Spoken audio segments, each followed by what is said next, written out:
வணக்கம், நான் உங்கள் தயா.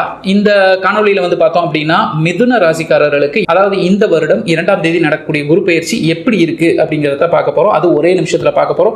3 பாசிட்டிவ்ஸ் மீனும் 3 நெகட்டிவ்ஸ் அப்படிங்கிறத வச்சு நம்ம பார்க்க போறோங்க. மிதுன ராசிக்காரர்களுக்கு முதல் பாசிட்டிவ் அப்படின்னு பார்க்கறப்ப உங்களுடைய நிதி நிலை அப்படிங்கிறது உயருங்க. அதாவது உங்களுடைய சேமிப்பு மற்றும் பல வழிகளில் வருமானம் இதெல்லாம் பாத்தீங்கன்னா இந்த குரு பெயர்ச்சியில உங்களுக்கு வருவதற்கான நிறையவே வாய்ப்புகள் இருக்கு. ரெண்டாவது பாசிட்டிவ்னு பார்க்கறப்ப உங்களுடைய குடும்ப உறவுகள் அப்படிங்கிறது ரொம்ப ஸ்ட்ராங்கா மாறி இருங்க. அதே மாதிரி வீட்டில் நல்ல சுப காரியங்கள் நடக்கிறதுக்கான நிறைய வாய்ப்புகள் உங்களுக்கு இந்த குரு பெயர்ச்சியில இருக்கு. மூணாவது பாசிட்டிவ்னு பார்க்கறப்ப உங்களோட பணி இடத்துல உங்களுக்கு நல்ல முன்னேற்றம் கொடுக்குங்க. நீங்க வேலைக்கு போற மாதிரி இருந்ததுன்னா அங்க இருக்கக்கூடியவர்களால உங்களுக்கு நிறைய நல்லது நடக்கும். நீங்க தொழில் பண்ற மாதிரி இருந்தா உங்களுடைய வேலை இடத்துல பாத்தீங்கன்னா நிறைய பேர் உங்களுக்கு ஹெல்ப் பண்ணுவாங்க. உங்களுடைய தொழில் நல்ல முன்னேற்ற பாதையில் இந்த குரு பெயர்ச்சியில போகும். மிதுன ராசிக்காரர்களுக்கு நெகட்டிவ் அப்படின்னு பார்க்கறப்போ ஏன்னா நம்ம முன்னமே சொன்ன பாசிட்டிவ்ல பண வரவுகள் அப்படிங்கிறது அதிகரிக்கும். இந்த பணத்தை கொண்டு போய் நீங்க எந்த ஒரு அனுபவம் இல்லாம ஏதாவது ஒரு இடத்துல கொண்டு போய் அவசரப்பட்டு போட்டு முதலீடு பண்ணிடாதீங்க. பண்ணீங்க அப்படின்னா பண இழப்பு ஏற்படுறதுக்கான வாய்ப்புகள் இருக்கு. அதனால அதிக முதலீடு அப்படிங்கிறதுல கொஞ்சம் கவனமா இருங்க. ரெண்டாவது நெகட்டிவ்னு பார்க்கறப்ப உங்களுடைய பேச்சு நிறைய பேரை ஈர்த்தாலும் இந்த தடவை உங்களுடைய பேச்சை கொஞ்சம் குறைச்சிக்கலாம். மூணாவது நெகட்டிவ் அப்படின்னு பார்க்கறப்போ குடும்ப பொறுப்புகள் அப்படிங்கிறது அதிகரிக்குங்க. ஏன்னா புதிய